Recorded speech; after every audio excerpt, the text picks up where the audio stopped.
Mark Jones, David Peck, Roger Byrne, Geoffrey Bell, Liam Whedon, Tommy Taylor, Eddie Coleman, dead.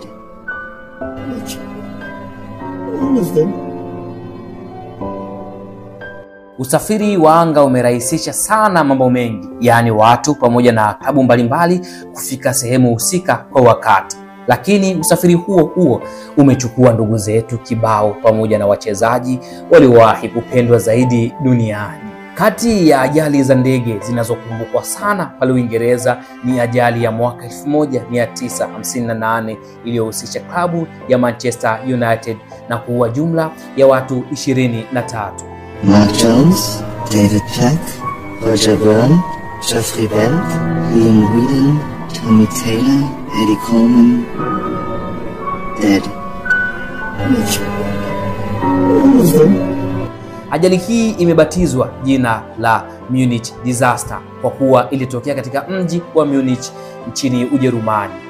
Ajali nyingine mbaya zaidi ni ile ya klabu ya Chapecoense kutoka nchini Brazil ambayo ilitokea mwaka 2016 kutokana na ndege waliokuwa wanasafiria wachezaji hao inayoitwa Lamia Flight 293 kuisha mafuta na kuwa jumla ya watu 71 kati ya watu 77, ambapo kwenye watu hao 71 waliopoteza maisha wachezaji walikuwa 22, na ajali hiyo ilitokea karibu kabisa na jiji la Medellin nchini Colombia.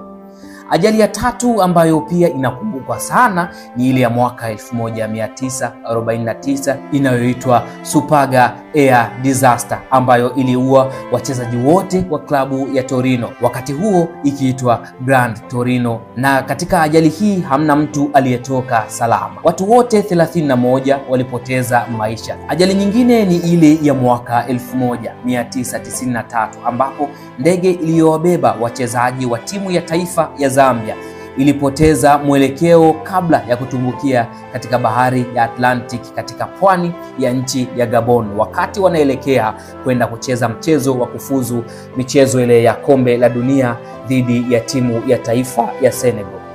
Lakini kuna ajali iliyowahi kumkuta pia Argentina Emiliano Sala ambayo ilitokea mwaka 2019 wakati akielekea nchini Uingereza yeye pamoja na rubani wake, ambapo saa chache kabla ya kuingia kwenye anga la nchi ya Uingereza ndege hiyo ilipotea kwenye rada, na taarifa zilizokuja baadaye baada ya uchunguzi wa kina zilieleza kuwa Emiliano Sala na rubani wake ndege yao ilitumbukia baharini. Kwa leo tuiangalie ajali ya Manchester United, wakati huo kikosi cha Manchester United kikibatizwa jina la Busby Babies kutokana na kuwa na vijana wengi ambao hawajapevuka kiakili ambao walijiunga na Manchester United baada ya kikosi cha kwanza cha timu hiyo kupoteza maisha kwenye ajali ya ndege. Ajali hii inaitwa Munich Air Disaster ilitokea tarehe 6 mwezi wa pili mwaka 1958 ambapo kikosi cha Manchester United kilikuwa kinatoka kushiriki mchezo wa kombe la Ulaya au European Cup jijini Belgrade katika nchi ya Yugoslavia zamani, na sasa nchi hiyo inatambulika kama Serbia.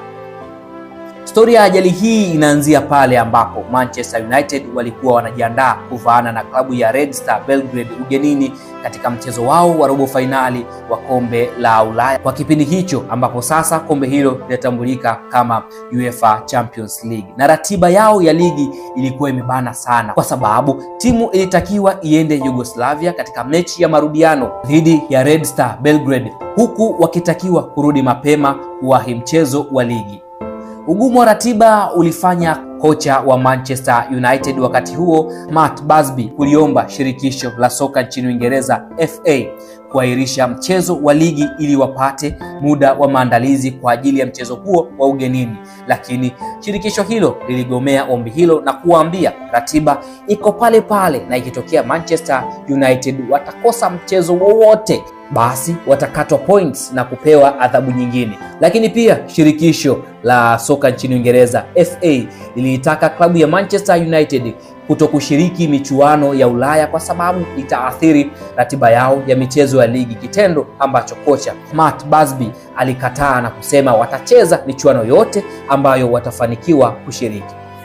Matt Busby aliamua kutumia pesa zake za mfukoni kukodi ndege itakayowapeleka Manchester United nchini Yugoslavia, lengo likiwa ni kwenda mapema na kurudi mapema ili kuwahi mchezo wa ligi.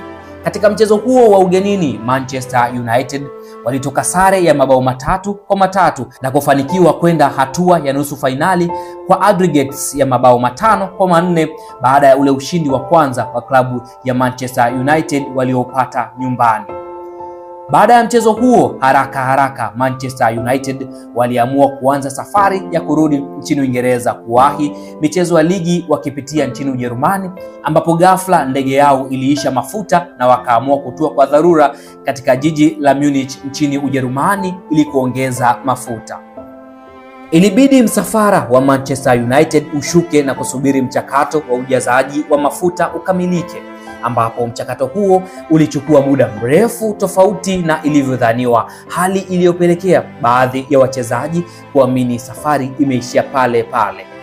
Lakini wakati wachezaji wanaendelea na stori, waliambiwa kuwa ndege ipo tayari, hivyo wanaweza kuanza safari.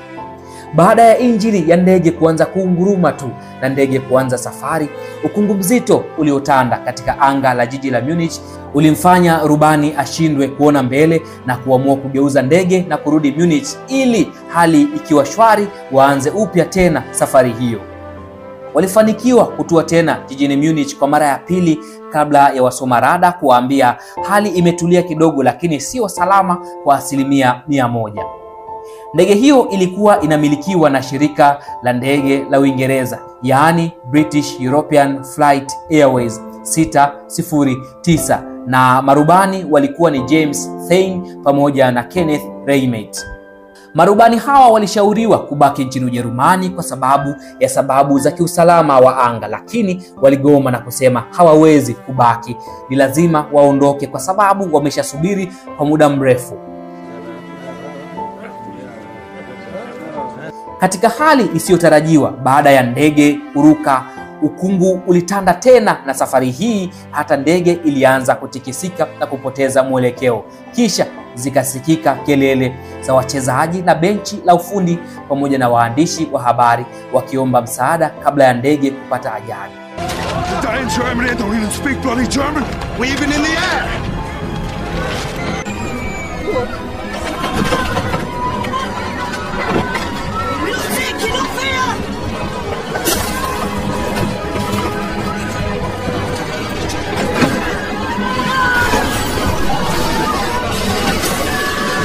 Huu ndio ukawa mwisho wa maisha ya watu 20 ambao walipoteza maisha papo hapo kati ya watu 44, na baadaye wengine 3 walipoteza maisha wakiwa hospitali na kufanya jumla ya vifo kufikia 23 na majeruhi 21.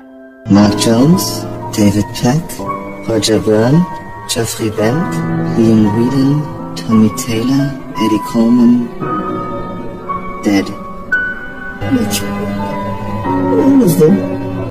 Ajali hii ilifanya Manchester United kupoteza wachezaji wengi na kuzua taharuki ya kupotea kwenye ramani ya soka la Ulaya, kabla ya kocha Matt Busby akiwa hospitalini huku hali yake ikiwa mbaya kumtaka kocha msaidizi wa Manchester United Jimmy Murphy, ambaye hakusafiri na timu hiyo kwa wakati huo kwa sababu alikuwa na majukumu ya timu ya taifa kuhakikisha anaifanya Manchester United inaendelea kusimama na kuwa imara kama mwanzo. Jimmy Murphy akiwa ametoka hospitalini kupokea ujumbe huo na kuangalia idadi ya majeruhi, alitoka nje akiwa analia na kukaa kwenye ngazi za hospitali huku akiwaza kwa uchungu kile alichoambiwa na kocha Matt Busby.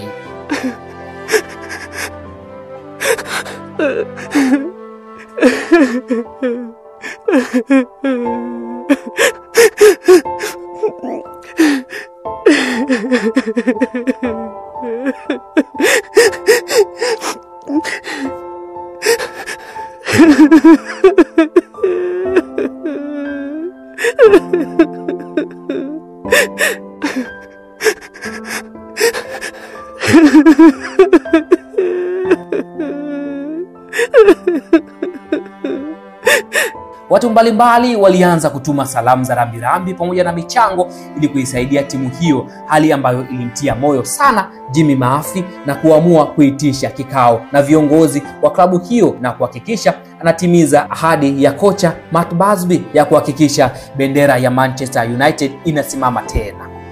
Jimmy Murphy alitoa wazo la kuundwa kwa timu ya muda ili kucheza mchezo wa ligi dhidi ya Sheffield Wednesday, lakini viongozi wa timu hiyo walikataa wazo lake na kumwambia kuunda timu ya muda haiwezekani kwa sababu timu inahitaji wachezaji wapambanaji na wenye uzoefu ambao watainyanyua tena Manchester United, na kuwapata ni ngumu kwa kuwa klabu haina pesa ya kununua wachezaji. Hivyo njia pekee ni kuivunja klabu hiyo moja kwa moja. Jimmy Murphy alikataa wazo hilo la kuvunjwa kwa timu, akisisitiza kuwa amepewa ujumbe na Busby kuwa Manchester United lazima isimame tena.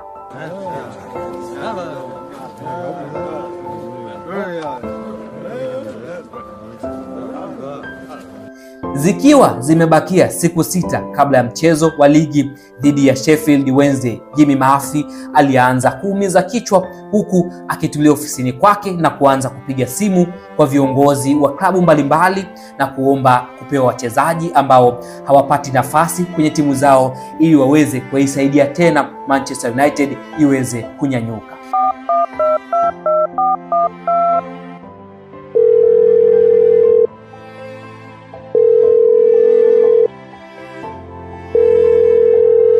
Jimmy alikuwa anahitaji wachezaji vijana wenye moyo wa kujituma ili waipambanie bendera ya Manchester United. Lakini swali ni je, wachezaji ambao hawapati namba katika klabu zao na kukosa uzoefu wa kutosha wataweza kuipambania logo ya Manchester United?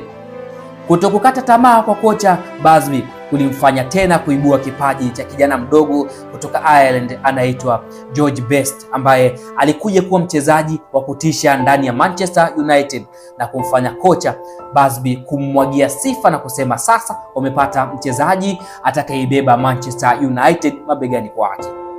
Scouti wa Manchester United baada ya kuona kiwango cha George Best aliamua kumtumia ujumbe kocha Matt Busby kwa njia ya Telegram na kumwambia I think I have found a young genius. George Best alikuwa anasifika sana kwa staili yake ya uchezaji, akiwa na mudu kucheza nafasi ya winga pamoja na kiungo mshambuliaji, na uwezo wake ulisaidia Manchester United kushinda mataji mawili ya kombe la Ulaya huku akiwa mfungaji bora wa ligi kwa misimu 5 mfululizo.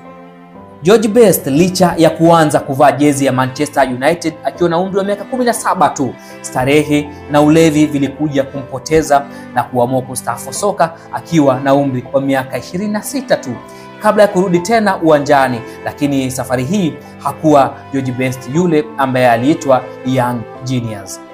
Kwa leo acha niweke kalamu yangu chini, siku nyingine nitakuja kukupa story kamili ya George Best mpaka anapoteza maisha akiwa na umri wa miaka 60, lakini pia nitakueleza ajali hizi nyingi ambazo nilikutajia hapo mwanzo. Cha msingi usisahau kuendelea kusubscribe kwenye akaunti yangu ya YouTube ambayo inaitwa Saitakuaje, lakini kuendelea kunifollow kwenye mitandao yangu mbalimbali ya kijamii, Instagram pamoja na Facebook kwa jina la Dash Clever.